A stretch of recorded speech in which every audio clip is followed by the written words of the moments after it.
नमस्कार, आप देख रहे हैं खबर फास्ट। बड़ा मुद्दा लेकर हाजिर हूं मैं पूजा सचदेवा। कोरोना के बढ़ते मामले हर किसी के लिए परेशानियां बढ़ा रहे हैं। एक तरफ ऑक्सीजन और बेड्स की कमी और दूसरी तरफ तेजी से बढ़ता कोरोना संक्रमितों का आंकड़ा। बीते 24 घंटों में कोरोना के 3,68,147 नए मामले सामने आए, जबकि 3,417 कोविड मरीजों ने दम तोड़ दिया। सबसे पहले मैं आपको आज का कोरोना मीटर दिखाऊंगी ताकि आप ताजा आंकड़ों के जरिए आज की स्थिति को समझ पाएं। ग्राफिक्स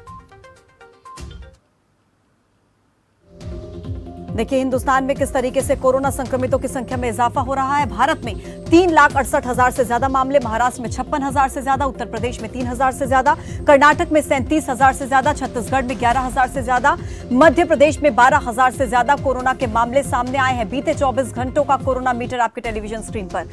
और देखिए किस तरीके से कोरोना की रफ्तार लगातार बढ़ रही है। दिल्ली में 20,000 से ज्यादा नए मामले, बिहार में 13,000 से ज्यादा, पश्चिम बंगाल में 17,000 से ज्यादा नए मामले, राजस्थान में 18,000 से ज्यादा आंकड़ा छू चुका है। केरल में 31,000 से ज्यादा नए मामले सामने आए हैं। हर रोज बढ़ते आंकड़े, हर रोज मनहूस खबरें आप सबको भी परेशान करती होंगी, हमें भी करती हैं, मगर क्या करें, हालात ही ऐसे हैं जिससे हम सब जूझ रहे हैं। दिखाना भी जरूरी है, बताना भी जरूरी है, लेकिन उससे भी ज्यादा जरूरी है सवाल करना, पूछना जरूरी है कि आखिर क्या कर रही है सरकार, कैसे इस स्थिति से पाएंगे पार और कितना करना होगा इंतजार।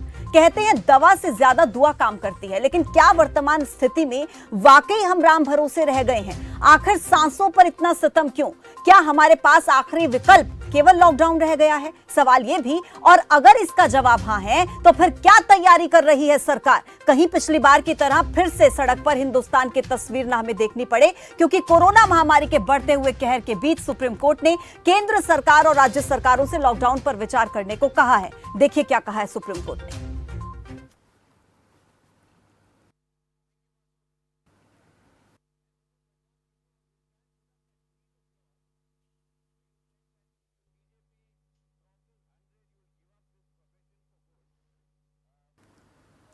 तो देखिए, सुप्रीम कोर्ट की तरफ से कहा गया है कि केंद्र और राज्य सरकारें लॉकडाउन पर विचार करें, लेकिन उससे पहले यह सुनिश्चित किया जाए कि क्या इसका सामाजिक और आर्थिक असर पड़ेगा। जिन लोगों पर लॉकडाउन का असर पड़ सकता है उनके लिए खास इंतजाम किए जाएं। अगर किसी मरीज के पास किसी राज्य या केंद्र शासित प्रदेश का आईडी प्रूफ नहीं भी है तो भी उसे हॉस्पिटल में भर्ती करने या जरूरी दवाएं देने से मना नहीं किया जा सकता है। वैक्सीन की खरीद पर पॉलिसी को फिर से रिवाइज किया जाए। सुप्रीम कोर्ट ने केंद्र सरकार से यह भी कहा कि वो ऑक्सीजन उपलब्धता, कोरोना टीकों की उपलब्धता और मूल्य प्रणाली, आवश्यक दवाएं उचित मूल्य पर मुहैया कराने संबंधी उसके निर्देशों और प्रोटोकॉल्स का पालन करें। तो आज ये सुप्रीम एडवाइस सुप्रीम कोर्ट की तरफ से केंद्र सरकार को दी गई है। और ज्यादा बातचीत के लिए 3 मेहमान मेरे साथ जुड़ेंगे। दानिश इकबाल हैं, प्रवक्ता बीजेपी के, अजय वर्मा प्रवक्ता कांग्रेस के हैं, lieutenant general doctor Ved Chaturvedi वरिष्ठ चिकित्सक हैं, आपसे कुछ ही देर में हमारे साथ होंगे। दानिश जी, सीधा आपका रुख करते हुए, सुप्रीम कोर्ट ने भी कह दिया है कि आप लॉकडाउन पर विचार करें, मामले इतनी तेजी से बढ़ रहे हैं, क्या ख्याल है सरकार का, क्या विचार है, क्या तैयारी? पूजा, देखिए, केंद्र सरकार ने बहुत दिन पहले ही ये केंद्र राज्य सरकार के ऊपर छोड़ दिया था, उनके विवेक के ऊपर छोड़ दिया था कि राज्य सरकार अपने प्रदेशों में आकलन करके कि क्या लॉकडाउन लगाना है, क्या संपूर्ण लॉकडाउन लगाना है।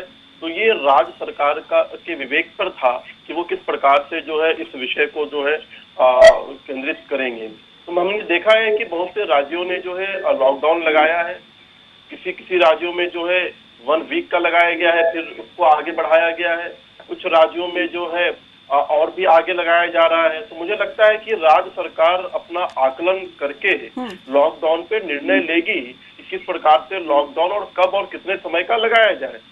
और हमने एक चीज देखी है, अभी वर्तमान में जो एक्सपर्ट हैं, जो मेडिकल एक्सपर्ट्स हैं, जो डॉक्टर्स हैं, उनका ये सुझाव बार बार आ रहा है कि लॉकडाउन से जो है जो कोरोना संक्रमण हो रहा है उसका एक चैन है, उसको तोड़ने में मदद मिलेगी। बिहार में भी आज जो है वहां मुख्यमंत्री के साथ एक्सपर्टों की बात हुई है, उनको भी सुझाव यही दिया गया है कि बिहार में भी संपूर्ण लॉकडाउन किया जाए। तो मुझे लगता है जिस प्रकार से सुझाव आ रहा है तो सरकार निर्णय लेगी उस आधार पर कि किस प्रकार से लॉकडाउन लगाया जाए। लेकिन सर, अगर अब तक लॉकडाउन नहीं लगा है तमाम राज्यों में, क्योंकि कुछ राज्य सरकारें तो अपने स्तर पर फैसला ले रही हैं, लॉकडाउन लगा रही हैं कुछ समय का, लेकिन अभी पूरे राष्ट्रीय तौर पर लॉकडाउन नहीं लगा है, उसके बावजूद भी तो मामले कंट्रोल में नहीं आ रहे सर। एक तरफ मरीजों की संख्या बढ़ रही है, दूसरी तरफ ऑक्सीजन की कमी, अस्पतालों की कमी, कहां पर जाएगा मरीज? नहीं पूजा, आज हमने देखा है कि जो संक्रमण दर है उसमें कुछ कमियां आई हैं दिल्ली और मुंबई के अंदर। तो ऐसे अच्छे खबरें भी आ रही हैं और उम्मीद है कि ये खबरें और भी ज्यादा आएंगी अलग अलग प्रदेशों से। लेकिन हाँ, स्थिति भयावह है, इसमें कोई दो राय नहीं है। दानिश जी, मुझे लगता है कि अगर 4 लाख से आंकड़ा 3,68,000 पर आ जाए तो क्या उपलब्धि हमारी सर? नहीं, मैं इसको उपलब्धि नहीं मानता हूँ, लेकिन एक शुभ संकेत जरूर मानता हूँ पूजा, कि आने वाले समय में इस प्रकार से जो है संक्रमण दर घटेगी और निश्चित तौर पर भारत जो है कोरोना पे विजय पाएगा। लेकिन सरकार पूरी तरह से लेकिन सर तब तक देर ना हो जाए ना दानिश जी, कितने लोग अपनी जान गंवा रहे हैं, 3 से 4 हजार लोगों की मौत हो रही है हर रोज। और कब ये अच्छा समय आएगा, कब लोग कोरोना की इस महामारी से पार पा पाएंगे, तब तक बहुत देरी हो जाएगी दानिश जी। फैसले तो अभी लेने का वक्त है ना, नहीं पूजा, पहले ही हमसे देरी हो चुकी है। हाथ पे हाथ रखकर बैठी नहीं है सरकार, पूरी तरह से संवेदनशील है और सरकार लगातार नियंत्रण की स्थिति में बनी हुई है। लगातार प्रधानमंत्री जो बैठकें कर रहे हैं, एक्सपर्ट के साथ बातें कर रहे हैं और एक कड़ा निर्णय लिया जा रहा है। लगातार ऑक्सीजन की जहाँ कमियां थी वहाँ ऑक्सीजन को पूरा किया जा रहा है, जहाँ पे वेंटिलेटर की कमियां थी वहां पे वेंटिलेटर को भी पूरा किया जा रहा है। तो सरकार पूरी तरह से मुस्तैद है, सरकार पूरी तरह से स्थिति को नियंत्रण करने में है। जहां तक वैक्सीनेशन का सवाल है, सरकार वैक्सीनेशन के लिए भी उम्र की जो सीमा थी उसको समाप्त कर चुकी है और हर उम्र के लोगों को आसानी से वैक्सीनेशन दिया जा रहा है। हमने दिल्ली में देखा है 18 वर्ष से ऊपर के आयु के लोगों को जो है वैक्सीनेशन दिया जा रहा है। तो लगातार जो है मास्क लेवल पे जो है वैक्सीनेशन दिया जा रहा है। आप कह रहे हैं 18 प्लस को वैक्सीनेशन दिया जा रहा है, लेकिन शायद आपको मालूम नहीं है, दिल्ली सरकार ने कहा था हमारे पास वैक्सीनेशन की कमी है, हम अभी 18 प्लस के लिए अभियान शुरू ही नहीं कर सकते। और कई ऐसे राज्य हैं, महाराष्ट्र की आप स्थिति देख लीजिए, किस तरीके से मामले वहां पर बढ़ रहे हैं, उन्होंने भी सीधा हाथ खड़े कर लिए, वैक्सीन है नहीं, कहां से वैक्सीनेशन करें? पूजा, मैं आपको बताना चाहता हूँ, ऑनलाइन रजिस्ट्रेशन जिन लोगों ने किया है, मैं भी दिल्ली में रहता हूँ और मुझे भी बड़ी उपलब्धता के साथ जो है वैक्सीनेशन के लिए जो है केंद्र जो स्थापित है और जो समय है वो मिल चुका है और सारे लोगों को मिल रहा है, बहुत ही आसानी से मिल रहा है। कहीं दिल्ली में वैक्सीनेशन की कोई कमी नहीं है और लोग वैक्सीनेशन लगा रहे हैं, हम ये जानते हैं। लेकिन हाँ, जो हालात है कुछ चिंता करने वाला है। हम ये नहीं कह रहे हैं कि हम मुझे आपसे और भी करने हैं। आपने कहा दिल्ली में वैक्सीनेशन की कमी नहीं है, अच्छा दिल्ली सरकार कहती है हमारे पास वैक्सीन नहीं है, हम कैसे 18 प्लस अभियान शुरू कर दें? सवाल इसको लेकर भी होगा, लेकिन उससे पहले अजय जी का रुख करूंगी, क्योंकि जो वरिष्ठ चिकित्सक हमारे साथ जुड़ने वाले थे वो शायद हमारे साथ नहीं जुड़ पाएंगे, अचानक से उन्हें किसी पेशेंट को ट्रीट करने के लिए जाना पड़ा है। लेकिन अजय जी, आप क्या मानते हैं, क्या इस वक्त देश को सख्त लॉकडाउन की जरूरत है कुछ दिनों के लिए? देखिए, मैं तो वेरी फर्स्ट डे से मान रहा हूँ, जब ये पीक शुरू हुआ 14 अप्रैल के महीने में, और खास करके 14 से ज्योतिषों ने भी कुछ बताया, थोड़ा सा मुझको भी ज्ञान है कि 14 तारीख से जब बृहस्पति ने शनि के साथ अपना प्रवेश किया राशि में, तो संक्रमण का कारक ग्रह बृहस्पति और शनि जो है मारक ग्रह होता है, दोनों ने मिलकर किया तो देश के हालात देखिए, 4 लाख और मौतों का सिलसिला देख लिया क्या बढ़ता जा रहा है। ये पूरा 1 साल के लिए आया है, नहीं। और आज तक की एक मेरे पास वीडियो भी आई थी एक चैनल की, कि वैज्ञानिकों ने ये बताया है निष्कर्ष निकाल के कि 4 मई से लेकर 18 मई तक हिंदुस्तान में भयंकर कोरोना की पीक, भयंकर पेशेंट 5 लाख से ज्यादा भी आ सकते हैं। यानी अजय जी, आप ये मानते हैं कि इस वक्त देश को सख्त लॉकडाउन की जरूरत है? जी, मैं वही बता। तो फिर सर, आप जहाँ पर कांग्रेस की सरकार है वहाँ पर लॉकडाउन क्यों नहीं कर देते? मैं वही बताने जा रहा हूँ आपको। अभी देश को इस वक्त मैं समझता हूँ, और जहाँ तक है सख्त लॉकडाउन की इसलिए जरूरत है क्योंकि देश की सरकार के ने 1 साल का जो समय हमारे नेता राहुल गांधी ने कहा था सुनामी आने वाली है और आने के लिए आप तैयारी कर लीजिए, और कांग्रेस पार्टी ने कहा था, लेकिन सरकार केवल चुनावों में सरकार गिराने में, दूसरी जगह सरकार बनाने में, और आज भी जिले इलाही जो है, जब बंगाल में दीदी ओ दीदी, तो अब हम इनसे पूछना चाहते हैं दीदा ओ दीदा। सर, चुनाव लड़ लिए, अब कोरोना से लड़ लीजिए ना प्लीज, चुनाव लड़ चुके सर। मैं ये बता रहा हूँ आपको कि जब सीरियस नहीं रहे तो ये हालात हो गए। आज हिंदुस्तान में ना बेड है, ना ऑक्सीजन है, ना सिलेंडर है। इसी से जुड़ा सवाल आपसे कर रही हूँ। आप कह रहे हैं कि राहुल गांधी जो कांग्रेस के नेता हैं, वरिष्ठ नेता, उन्होंने कहा है कि देश में सुनामी आने वाली है कोरोना की। क्या आप पंजाब में इसका इंतजार कर रहे हैं? पंजाब में तो आप ही की सरकार है सर, आप ही के हाथ में। हरियाणा सरकार ने लगा दिया लॉकडाउन, दिल्ली सरकार तीसरे हफ्ते का लॉकडाउन लगा चुकी है। पंजाब सरकार क्यों लॉकडाउन नहीं लगा देती अगर कांग्रेस को लगता है लॉकडाउन की जरूरत है? किसका इंतजार कर रहे हैं सर? आप सुन लीजिए, मैं बता तो रहा हूँ, आप पूरा सुन लीजिए, बीच बीच में आप रोक देती हैं। बताइए सर, क्योंकि मेरा सवाल जो है वो लॉकडाउन से जुड़ा है। आज हम लोग और कांग्रेस पार्टी देश को बांटने का काम नहीं करते। हमारे लिए हिंदुस्तान किसी भी पार्टी की शासित सरकार हो, राज्य हो, कोई भी, हमारे लिए हिंदुस्तान का मतलब हिंदुस्तान है। हम पार्टी बीजेपी की तरह बांटने का काम नहीं करते। पहले हिंदू मुस्लिम में बांटते हैं, फिर स्टेट में, और कांग्रेस की सरकार, अपोजिशन की सरकार, विपक्ष की सरकार, नीति की सरकार। हमारे लिए हिंदुस्तान एक है, एक था, एक रहेगा। जहाँ जहाँ हमारी सरकार है, बड़ी अच्छी बात है, हम पूरी तरह से लगे हुए हैं, मुस्तैदी के साथ सारी चीजें चल रही हैं।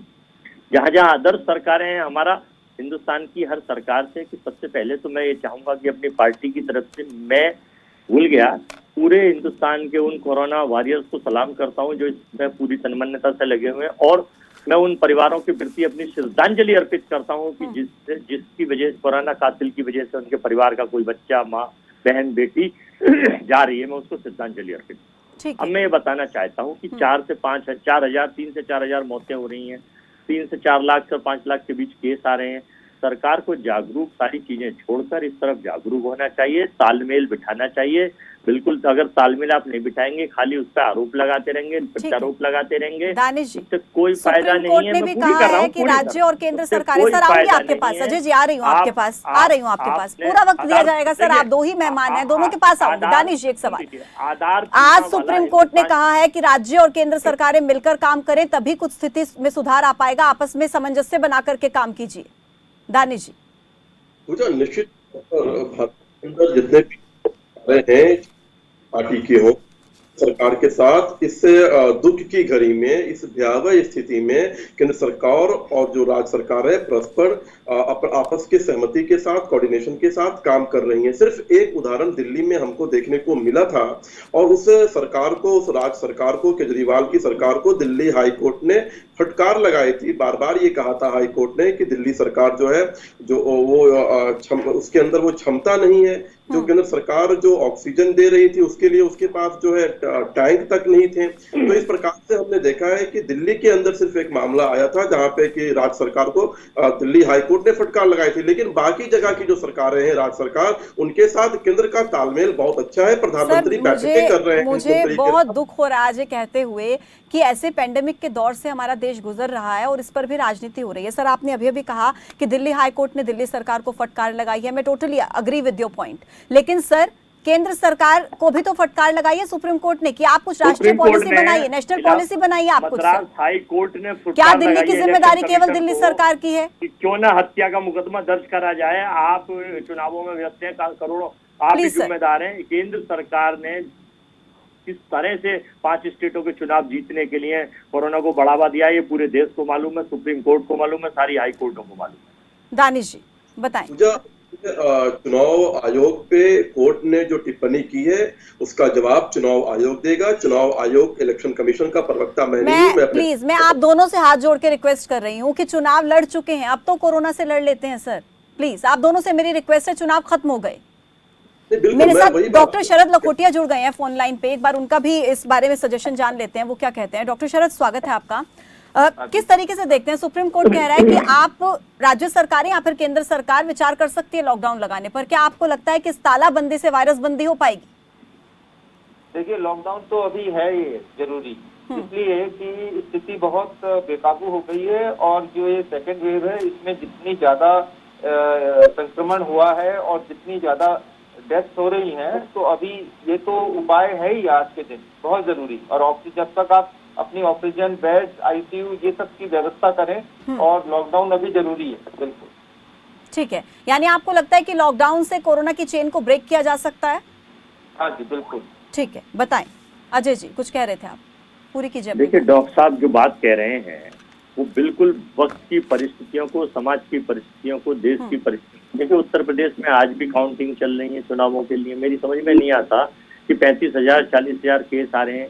अकेले गाजियाबाद और मेरठ और बुलंदशहर की अगर मैं मौतों पे आंकड़े बताऊं तो सरकार कहीं ना कहीं, मुझे लोग बताते हैं, आंकड़े छुपा रही है। कहीं बहुत बताते हैं ये 10 और 15 होती है 50 से 60। तो इस तरह से तो अगर देखा जाए तो बहुत गुना आंकड़े हैं, जिसकी वजह से पता नहीं क्यों ये छुपा रहे हैं, क्योंकि अपने संसाधनों का अभाव इनके पास है, ये जागरूक नहीं हो पाए। और कड़े से कड़े नियम का मतलब ये नहीं होता कि जनता के ऊपर आप हिटलरशाही करो। कड़े से कड़े नियम का मतलब होता है कि जनता को उसकी जरूरत की, जिंदगी की, सांसों की चीज उपलब्ध कराइए। ये आपका दायित्व है, आप देश की सरकार आप है, डिजास्टर मैनेजमेंट में आपको सारी पावर्स मिली हुई है, सारा फंडिंग है, सारा पैसा है, WHO की तरफ से आपको काफी पैसा आया हुआ है, लेकिन ना बेड है, ना ऑक्सीजन है, ना मैं सिलेंडर सवाल है, ना दानिश जी से भी दवाइयाँ, करूंगी ना प्लीज। रेडिएशन। अजय जी, सवाल मेरा दानिश जी से भी रहेगा, लेकिन सवाल आपसे भी है, क्योंकि आज ही मैं अभी से पहले बुलेटिन कर रही थी, पंजाब से कुछ तस्वीरें सामने आई थी जहां पर वैसे तो नाइट कर्फ्यू का ऐलान किया गया है, लेकिन क्या वो आमजन के लिए है? वहां के नेता हमने देखे, मंत्री किस तरीके से बिना कोरोना प्रोटोकॉल्स का पालन उन्होंने किया नहीं हुआ था, 2 गज की दूरी उन्होंने रखी नहीं हुई थी। आपको मैं बता दूंगी कहाँ की तस्वीरें हैं, लेकिन यहाँ पर बैठकर सर वकालत करना बहुत ज्यादा आसान है, लेकिन जब बात जनता के हित की होती है, जनता के स्वास्थ्य की होती है, मुझे लगता है हमें राजनीति से ऊपर उठकर एक दूसरे पर आरोप मढ़ने से कुछ नहीं होगा। ये वक्त है एक साथ मिलकर लड़ने का। दानिश जी, एक सवाल आपसे, सर आती हूँ आपके पास प्लीज। के लिए बात कर रहे हैं मैडम, ठीक है सर, ठीक है सर, बहुत अच्छी बात है सर। सर मैं चाहती हूँ आप लोग जनता जनार्दन के लिए बात कीजिए और जनता को बस इस महामारी से किसी भी तरीके से मुक्त कीजिए, बाहर निकालिए सर उनको, कैसे भी करके मिलकर लड़िए, कैसे भी लड़िए पर बाहर निकालिए। दानिश जी, एक सवाल आपसे, लॉकडाउन अगर सरकार लगाती है तो सरकार के पास क्या तैयारी है, क्या प्लानिंग है सरकार की? क्योंकि पिछली बार जब लॉकडाउन लगाया था आपने देखा था गरीब मजदूरों पर इसकी सबसे ज्यादा मार पड़ी थी, लोग अपने अपने प्रदेशों का रुख करने लगे थे और 1-1 हजार किलोमीटर पैदल रास्ता नापना शुरू कर दिया था सर। इस बार सुप्रीम कोर्ट ने भी पहले यही बात कही है कि सामाजिक और आर्थिक तौर पर इसका क्या असर पड़ेगा, इस बात को आप सुनिश्चित कीजिए कि जो गरीब तबका है वो उस पर इसका असर नहीं पड़ना चाहिए। क्या है सरकार की प्लानिंग? दानिश जी। बिल्कुल पूजा, देखिए केंद्र सरकार ने, प्रधानमंत्री नरेंद्र मोदी ने आज से 15-20 दिन पहले 2 महीने के लिए जो भारत के जो गरीब लोग हैं 80 करोड़ से ज्यादा, उनको 2 महीना जो है प्रति व्यक्ति जो है अनाज देने का काम शुरू कर दिया गया है। जो भी गरीब मजदूर हैं उनको प्रति व्यक्ति को अनाज दिया जाएगा, केंद्र सरकार ने ये कहा है। लेकिन उसके बावजूद केंद्र सरकार ने राज्य सरकारों के विवेक पर छोड़ा है कि राज्य सरकार अपनी जिम्मेदारी के आधार पर, अपने आकलन के आधार पर जो है लॉकडाउन लगाए। संपूर्ण भारत का लॉकडाउन लगाने के पक्ष में केंद्र सरकार नहीं है, वो ये चाहती है कि राज्य सरकार जो है खुद समय आकलन करे और अपनी जिम्मेदारी को तय करे और उसके बाद लॉकडाउन लगाए। मुझे लगता है कि हर राज्य सरकार सक्षम है वो जो है लॉकडाउन लगाने के लिए। ठीक है, और यानी आपको लगता है कि लॉकडाउन का फैसला राज्य सरकारों को अपने लेवल पर लेना चाहिए, जिस राज्य में उनको लगता है स्थिति ज्यादा भयंकर हो गई है वहां पर लॉकडाउन लगना चाहिए, बाकी राज्यों को इससे दूर कर देना चाहिए। और केंद्र सरकार ने उसके अलावा जो है गरीब मजदूरों के लिए 80 करोड़ से ज्यादा भारतीयों के लिए जो गरीब मजदूर हैं, गरीब परिवार हैं, उनके लिए अनाज की 2 महीने की व्यवस्था भी की गई। सर आप लोगों ने व्यवस्था कर दी, लेकिन उनको भरोसा कौन दिलाएगा? सवाल ये है। पिछली बार भी आप लोग कह रहे थे कि हमने उनके लिए व्यवस्था की, आप यहीं पर रुकिए। अभी दिल्ली सरकार ने जब पहले वीक का लॉकडाउन लगाया, कहा, हाथ जोड़कर दिल्ली के मुख्यमंत्री ने कहा आप यहीं पर रुकिए, स्थितियां नॉर्मल हो जाएंगी, लेकिन उसके बावजूद भी कई ऐसी तस्वीरें आई कि लोग अपने प्रदेशों की तरफ रुख करने लगे। वो भरोसा लोगों का कैसे कमाया जाएगा सर? सवाल ये भी है। मैं आती हूँ आपके पास डॉक्टर शरद, एक सवाल आपसे, क्योंकि चीन जहां से इस कोरोना वायरस की शुरुआत हुई थी, आज उस देश में कोरोना का एक भी मामला नहीं है, टेम्परेरी हॉस्पिटल्स वहां पर बनाए गए। क्या आपको लगता है कि भारत में भी इस तरीके की व्यवस्था होनी चाहिए, क्योंकि लोगों को अस्पताल नहीं मिल रहे हैं, इलाज नहीं मिल रहा, और इस बात को हमें मानना पड़ेगा कि कोरोना की वजह से लोगों की जान हो सकता है ना जा रही हो, लेकिन ये सिस्टम के फेल्योर की वजह से लोगों की जान जा रही है। डॉक्टर शरद, देखिए ये बात थोड़ी संदिग्ध रहती है, क्योंकि चीन किस तरह से व्यवस्था करता है और उनका क्या अरेंजमेंट है वो कभी भी दुनिया से साझा नहीं करते हैं। लेकिन सच्चाई ये है कि वहाँ इन्फेक्शन कंट्रोल में है और हमें उस आधार को, उस मूलभूत आधार को हमें जरूर ग्रहण करना चाहिए, क्योंकि हमारे लिए आज इस समस्या को टैकल करना बहुत बड़ा एक प्रॉब्लम आई हुई है देश के लिए।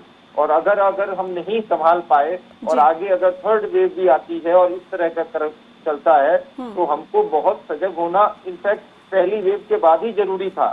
और आज के दिन ज्यादा सोचने का समय नहीं है। अस्पताल बनाना और उचित व्यवस्था होना, बेड की, ऑक्सीजन की, आईसीयू की और टेम्पररी बनाना।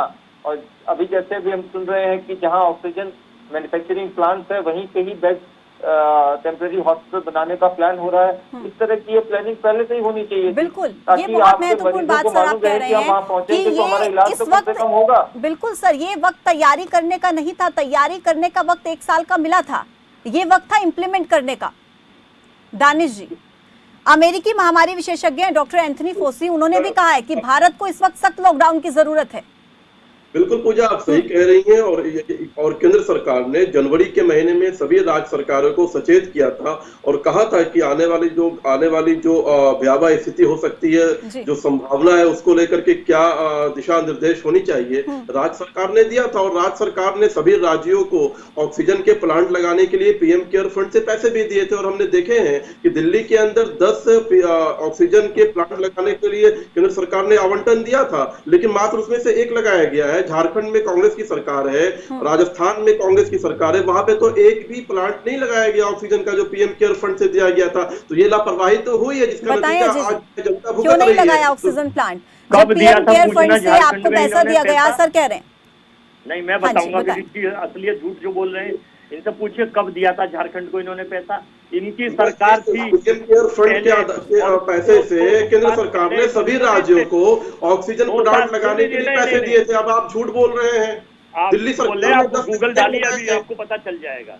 झारखंड सर मुझे बताइए, जनता को कैसे पता लगे केंद्र सरकार ने पैसे दिए थे या नहीं दिए थे? जनता को गुमराह मत कीजिए, बताइए क्या केंद्र सरकार की तरफ से पैसे दिए गए थे? बीजेपी की सरकार थी झारखंड में, तब पैसा लगाइए दिल्ली सरकार को कि जब केंद्र सरकार ने आपको 10 प्लांट के पैसे दिए थे, आपने एक क्यों लगाए हैं? झारखंड कर रहे हैं, राजस्थान में, महाराष्ट्र में 2 लगाए हैं, महाराष्ट्र में कर रहे हैं, पंजाब में कर रहे हैं, सब तरह से सपोर्ट कर रहे हैं। लेकिन सरकार डिजास्टर मैनेजमेंट में केंद्र सरकार की सारी पावर्स और असीमित शक्तियां हैं। इन्होंने दिल्ली के लिए 400 कुछ, मतलब मध्य प्रदेश के लिए तो अधिक गैस भेज दी, ऑक्सीजन में कितनी मैट्रिक टन, और दिल्ली के लिए मांग करेगी उसमें से भी 300 मैट्रिक टन कम, 3000 मैट्रिक टन कम भेजिए।